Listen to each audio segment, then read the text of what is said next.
If you're a parent, you already know senior prom, high school graduation, summer camp, all getting the axe because of COVID-19. Now you may be faced with entertaining your kids for a few more months, safe at home, while also keeping their spirits up. We're going to give you some helpful tools this morning. Professional counselor Michelle Neidert joins us from Allen to take your questions. Good morning, Michelle. Nice to see you. Good morning, Jane. Good to see you. Listen, I want to start off with this. Is it possible to take everything that's going on right now, which is an enormous learning experience for one thing, and make lemonade out of lemons, teach your child something positive out of all this? I think that's my biggest hope as a mental health professional, is that our kids will learn resiliency during this time. But I think before we start that process, we have to sit with them in some of these negative feelings of grief and sadness and fear as they're letting go, because we don't want this to get stuck in their bodies. So I think we can move towards hope and faith, but we need to start with listening to them and allowing them to process those emotions. Okay, well, we're going to take some specific examples in just a second. And by the way, if you have questions for Michelle, you need to talk to a counselor right now, please text us your questions. Alana is standing by to take those questions, or just post them to our Facebook page. So just right off the top, you know, this is all full of fear.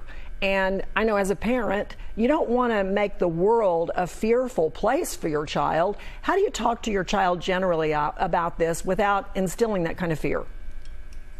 I think you start by recognizing the problem, but then you move towards solution. As solution-focused counselors, one of our jobs is to bring hope into the counseling office. And I think as parents, we want to model both hope for our kids and confidence that while this is difficult, we have the ability to manage it well. Okay, that's a great example. Just model it yourself. Let's take, for instance, parents who are dealing right now with maybe a child who's worked really hard for 12 long years, looked forward to, high school graduation. What a moment. There's no graduation. There's no ceremony. What's a constructive thing you can do for that child?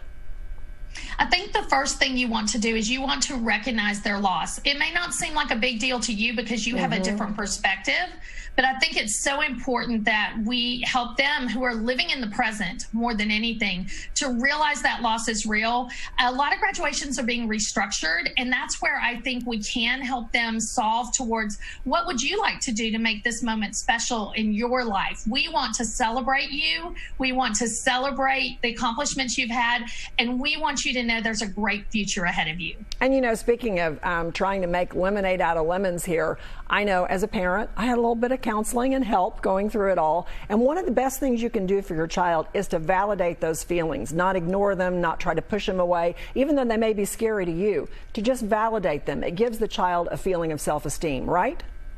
Absolutely. For example, I was working with a parent this week on just the words to say to sit beside them. And that parent wanted to jump right into advice giving. And instead, I helped them come up with words like, could you tell me more about that? Wow, that must be difficult for you.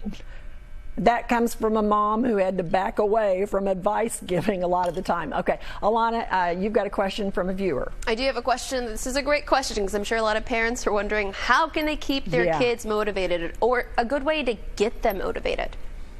I think that's a great question. And I think part of that is going to come by what we're modeling. And then also we need to provide our kids with some structure and some purpose during this season. They may need to learn something new. That motivates us. Movement motivates us. There are certain things that we can help our kids embrace and model ourselves that are going to equip our kids with more motivation, finding a new passion, maybe taking an online class. I love that y'all are offering some opportunities like that in your academy.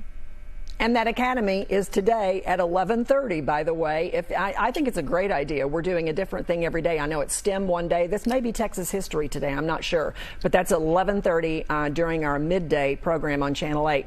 So parents are sitting there right now thinking, okay, it's summer, but this isn't really summer because there's no summer camp. There's no summer vacation, maybe, because of lack of money. What are some things that you would suggest for parents who are facing 3 months right now until hopefully school starts? Well, I think one thing that a parent might consider if they've got the resources is to bring in their home a camp counselor. That would employ some teens and college students that are out of work as well, and give their kids that role model, that influence of positivity, especially if they're trying to work. It's going to be hard to, I know I'm working from home offering telehealth counseling. So I'm planning on bringing somebody in who can get my kids moving, give me a break from kind of struggling with them through those things. And I think also helping our kids keep solid social connection is super important. Yes, that might be online, but online, and maybe even like my daughter did a tailgate party where we were way more than 6 feet apart, all sitting in our vans, moms and daughters, and just had a great opportunity to just see each other's faces and share a little bit. And you know, you mentioned the camp counselor. I love that idea. Maybe you and a few other parents could share the expense of that, spread that around, and you have social distancing. That's a great idea. I love that.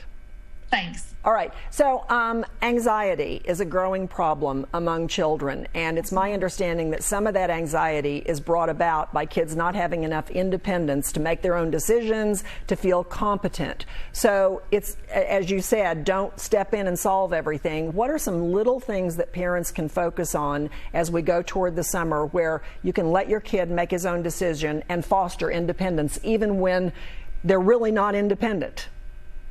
I think the first thing is just to ask them when they bring a problem to you, how do you want to solve this? What is something you'd like to try in order to resolve this issue? And then I think the other things that we develop confidence through competence. So maybe I tell my kids we're in the summer through our intentional summer Facebook group, we're always going to work on life skills, aka chores. I want them to know how to do their own laundry before they go to college. I want them to have some basic cooking skills and things like that. Does that benefit our family as well? Absolutely. But it gives them the confidence to know they can take care of themselves. That's one thing sorry, Mom, love you. They forgot to give me those basic cooking skills, so I'm working on that right now. All right, this is from a parent. She asked, or they ask, what should I tell my son when he's negative thinking because he cannot see himself, or he won't be able to walk the stage, and he won't be able to see his friends for the last time? Really feeling for those seniors right now. I think it's important that we try to connect our seniors, and that's where I think some Zoom celebrations may have to come into play. But I think we recognize the reality for our kids that there is going to be grief. There is going to be loss through this. But then I always ask kids in the counseling office, how could you repurpose your loss for good? And I love that Greg's doing that series on helping teens through faith. How can we have faith in a hopeful future? And I think that's a good thing to help our kids start to look at. What's it going to be like to go to college for those seniors? What will new friends look like? Beginning to not spend too much time there, but helping them see that there is going to be new life for them is so important. Wow, thank you for the inspiration this morning. I know a lot of parents really appreciate it because this is a tough time. Michelle, thank you very much for being with us. I know that you're busy. Thanks for spending your time, and stay safe and healthy today. Thanks for having me. Thank you. Still to come on GMT, keeping kids active, distracted.